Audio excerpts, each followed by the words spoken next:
you very much indeed. I really appreciate that. I want to make 3 very short points, which should be a relief to most of you, given I always speak for so long. The first, I want to say from the very bottom of my heart, I am very glad that you've all come today. I really appreciate that.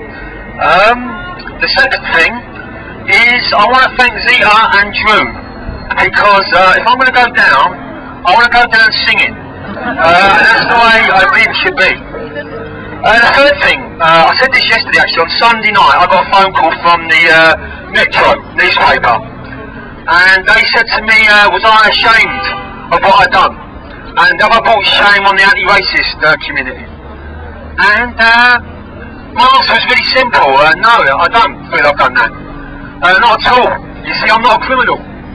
I didn't kick that cop in the bollocks, just for the record, and I ain't going to prison today for being a thief, a fraudster, like many bankers should be in prison right now. I ain't stole nobody's money, I ain't ripped off the poorest people in society. My only crime is that I refuse to bow down to fascism and the BNP and the EDL, and I will always stand shoulder to shoulder with anybody who wants to fight the BNP, and they will not, by even trying to silence me, they won't.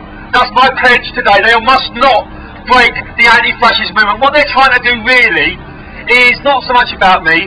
What they're trying to do is they're trying to separate the anti-fascist movement. They're trying to separate what they call the militant wing from the softer wing. They're trying to drive a wedge to say to people in the trade union movement and other communities, keep away from these people, they're violent criminals. And what we have to say is no crime to fight fascism, it's no crime to stand up against the EDL, and only good people make that stand, and so I apologise to nobody. I'm not ashamed of what I've done, and more importantly, although what I've done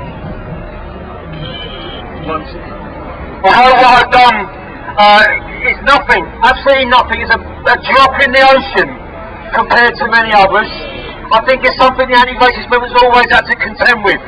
If you go back to the first black regiments in the American Civil War, those people who stood against and break slavery, the black soldiers who fought when they were captured, were sent back to become slaves, and their white generals were shot.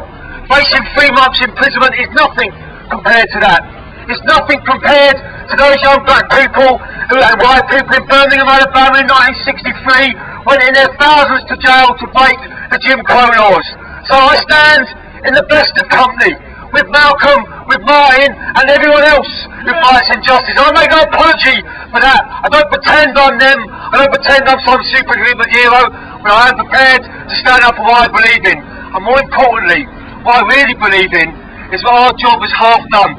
I think we broke the back of the BNP in May. I'm proud of what we did in Barking today. I'm absolutely proud of what we did. Absolutely. And I think we're getting somewhere with the EDL. You see, we took a pasting in Bolton, but they were broken in Bolton, and we've come back stronger. So next time they march, we'll be there again. We'll never stop marching against these people.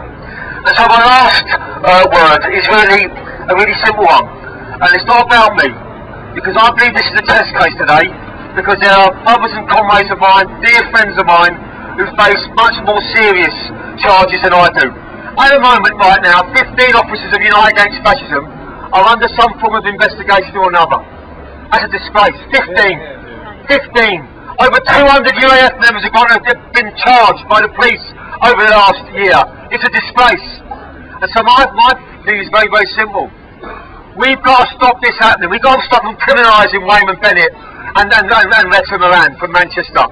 They're charged with conspiracy. It's 5 years in prison. 5 years for what? For organising Bolton.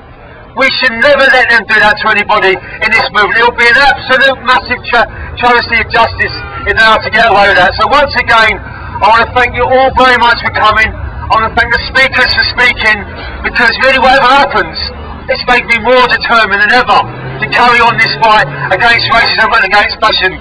It's one of the best things you can be. When you're a socialist like me, there's nothing better than just not about yourself. To fight for other people is far more important. If you're not a tribune of the oppressed, you're not for anybody. You've got to stand for something in life and never bend your knee to these people. I never bend my knee to no one. I always believe in standing up and defending yourself, and I'm glad to be with what I call the cream of the anti-fascist movement. So thank you for coming, and well, anyway.